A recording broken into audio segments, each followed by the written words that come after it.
What's up, my Central Unit? It's the Central Man here, so back again with another WCW pay-per-view review.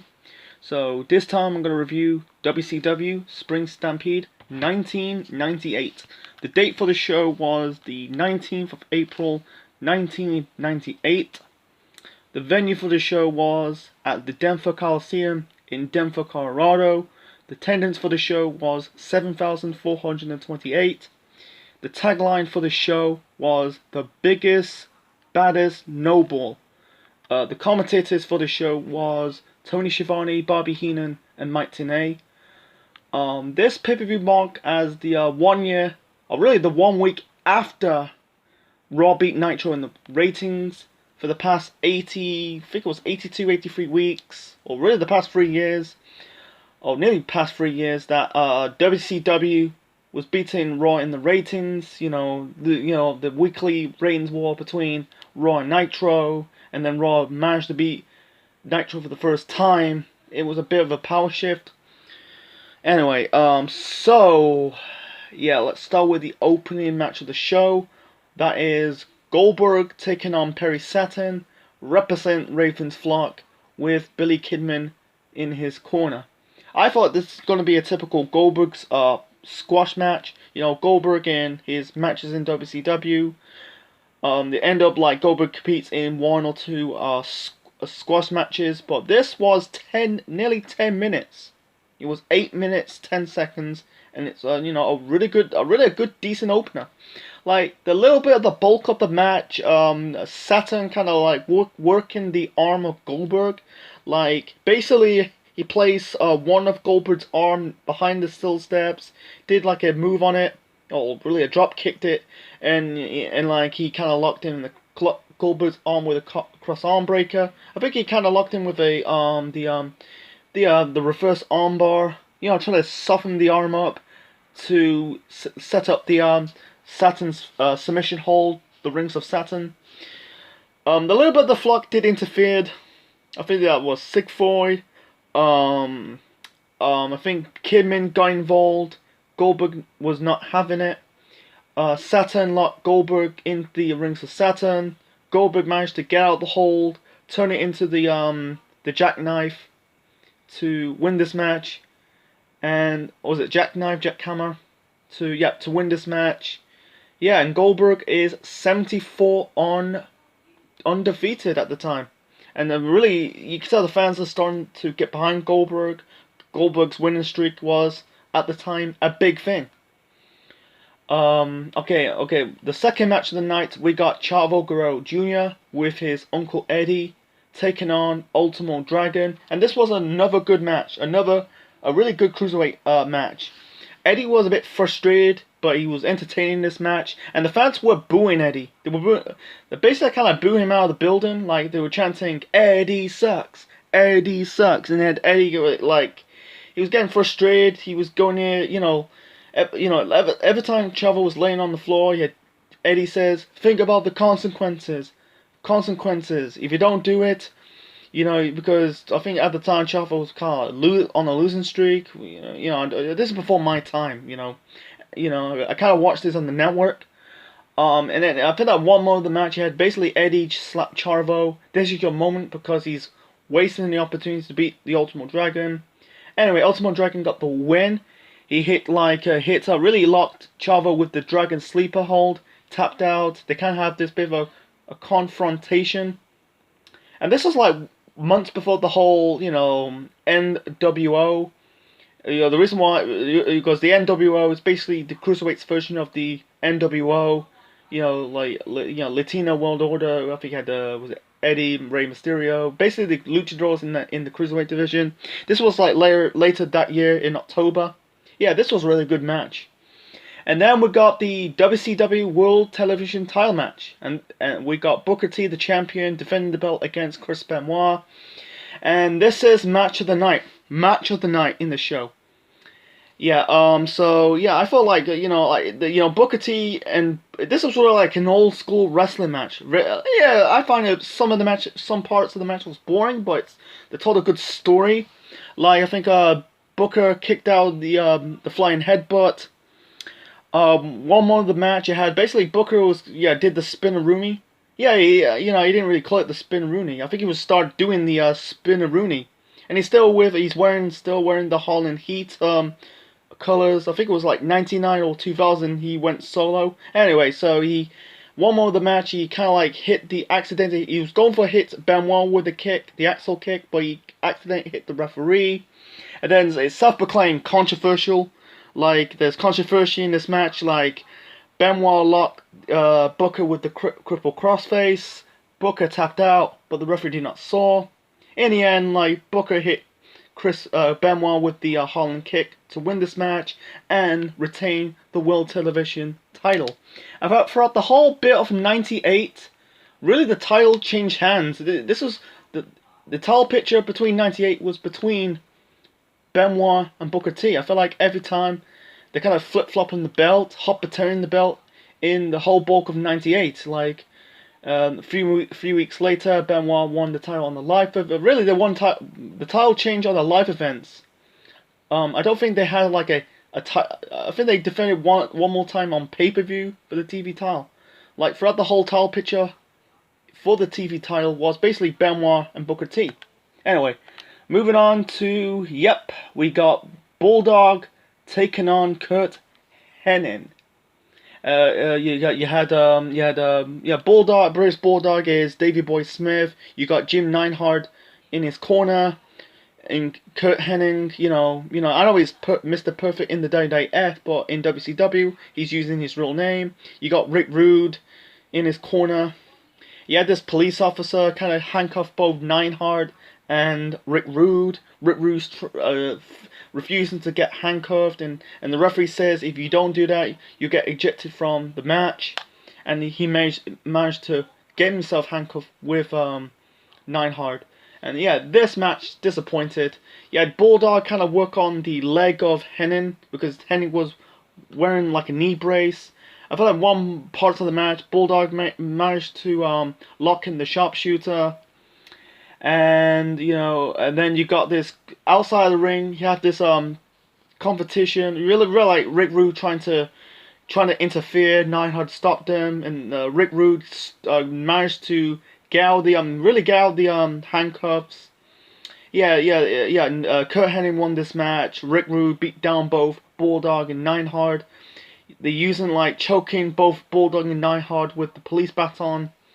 I feel like this match I feel like it's more like a match on Nitro, more than a pay-per-view quality match. On paper, sounds like it could be a good pay-per-view match, but it was a bit slow. It's just like a bit of a like clusterfuck. Anyway, and then we got the Cruiserweight title match. We got Chris Jericho taking on Prince Iaukea. And then Jericho he was on the mic, he was chanting, basically he was taunting at Dean Malenko because because they had the match on the previous month's pay-per-view, what's it called, I think it was not Slamboree, Uncensored, sorry. They had a match on Uncensored. Jericho beat Malenko, and then Malenko, just frustrated, basically took his ball and go home. And he said, and Jericho in his promo in this show about he's eating his potato chips, drinking his Coca-Cola.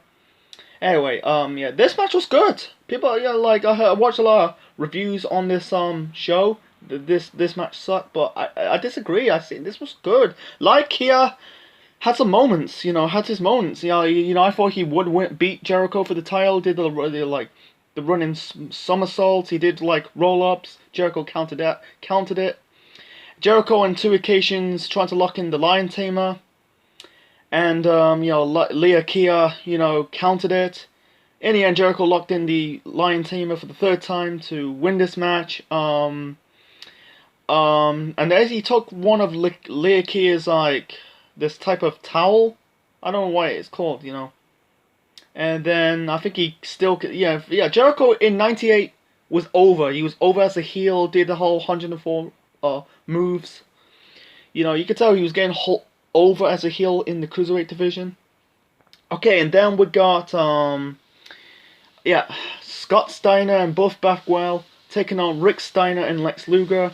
before this match started, you basically like both Bagwell, said like he's not gonna compete tonight. This match is cancelled because he's like looked like he's selling like he's injured his wrist, and then you got the on-screen authority figure J.J. Dillon. He was not buying it, and then they sent out a doctor to check him out, and Buff's arm was not broken or hurt. He kind of put his hand on J.J. Dillon, and J.J. Dillon like decided that this match is going to happen, and then yeah, we got the match started.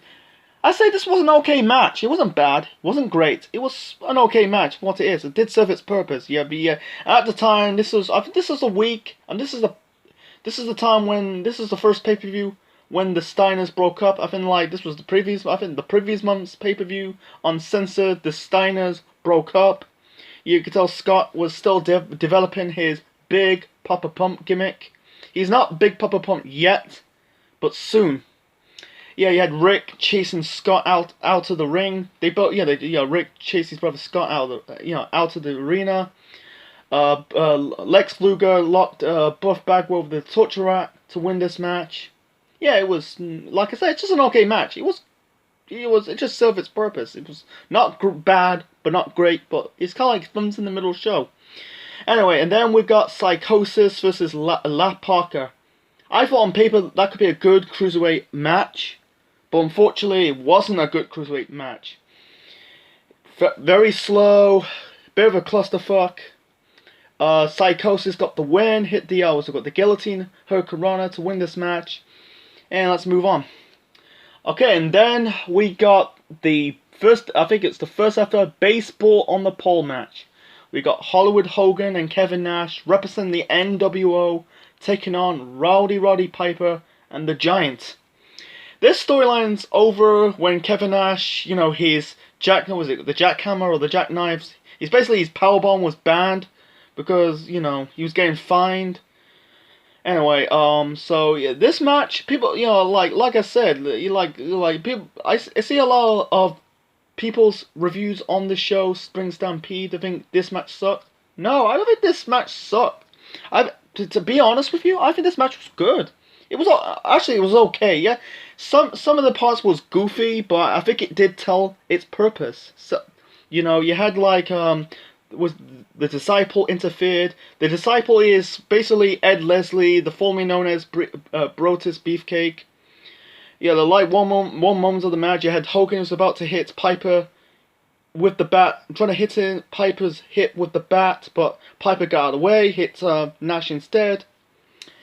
And Piper was going to go after Hogan, but yeah, you had Ed Leslie, the Disciple, hit Piper with the bat. Hogan won this match, and then Nash is about to powerbomb Giant.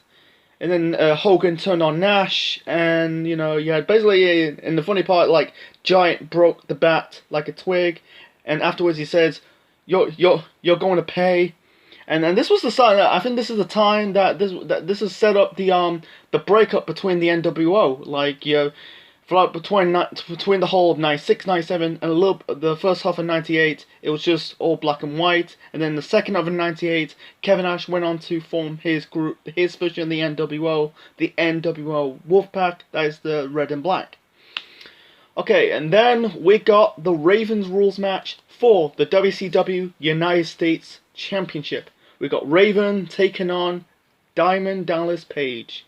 And this was really fucking good, really good match. Fucking DDP was fucking Superman. You got every member of the flock trying to interfere. Kidman, Sigfroy, Reese. I don't think Perry Saturn interfered. They all interfered. They were I think Raven hit DDP with the sink. DDP hit every member of the flock with the stop sign, and and this was the debut of Horace Hogan. Horace Hogan is the nephew of Hulk Hogan. He interfered, helped Raven to win this match, and retained the United States title.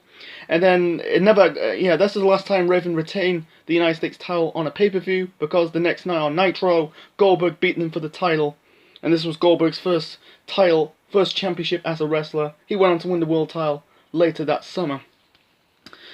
And then we got the main event. The main event, we got a no disqualification match for the WCW World Heavyweight title. We got Sting, the man called Sting, taking on Macho Man Randy Savage with Miss Elizabeth by his corner. Fucking shit. I'm sorry, it was shit. Like, they were fighting a little bit outside, like, with Raven and DDP.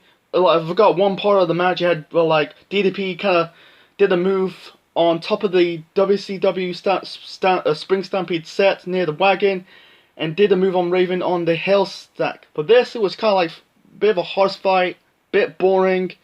Really, Miss Elizabeth got caught in the crossfire. Sting trying to hit the Stinger Splash onto Savage, but yeah, Miss Elizabeth got in the caught in the crossfire and trying to say. She got attacked, got hurt, and then you got Hogan interfered.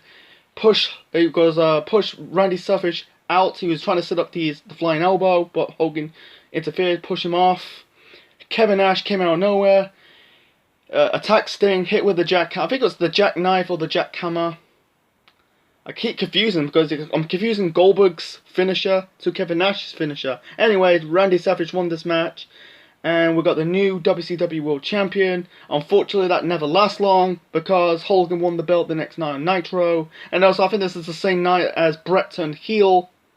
That's another story for another time. So, anyway, for my rating for this review, this pay-per-view, WCW Spring Stampede, I was planning to give it 8 or 7. This is between 50-50. You know what, fuck it, I'll give it 8. I'll give it 7 out of 10. Or 8. Fuck it, I'll give it 7. Nah, fuck it. I'll give it 8.5 out of 10. I think, like, the good matches, you got Goldberg, Perry Saturn, Ultimo Dragon vs. Chavo. The match of the night has to be the TV title match between Booker T and Benoit. Jericho vs. Prince Iaukea was good, and the Raven Rules match between Raven and DDP was also good. 5 good matches. Actually, I'll give it 8. But he had some ups, but at the same time, he had some bads. You know, like thumbs in the middle show matches. You got like Scott Steiner versus Buff Bagwell versus Rick Steiner and Lex Luger. It was just like nothing special. It was an okay match. The baseball and the pole match between Hogan and Nash taking on Piper and Giant was, like, again, nothing special. It was okay. Did serve its purpose. So, and overall, I think it's just a strong show. So, that's my review on WCW's Spring Stampede. Hope you like it. Leave your thoughts and comments section below. Smash the like button. And subscribe to the Central Man Network on YouTube. So, for the next review on WCW's pay-per-views.